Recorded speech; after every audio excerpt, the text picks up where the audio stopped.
યુપીના કૌશામ્બીમાં highway પર ટેન્કરમાં અચાનક આગ ભભૂકી ઉઠી હતી।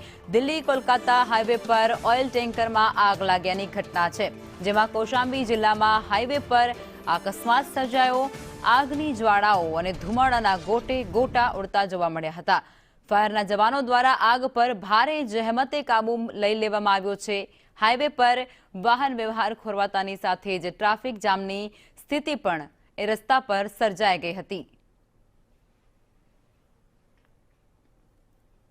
તો એક ટેન્કરમાં હાઈવે પર અચાનક જ આગ ભભૂકી ઉઠી હતી અને આગે જોતજોતામાં વિકરાળ સ્વરૂપ પણ ધારણ કર્યું હતું। આખા ટ્રકને આગ પોતાની ઝપેટમાં લીધો હતો।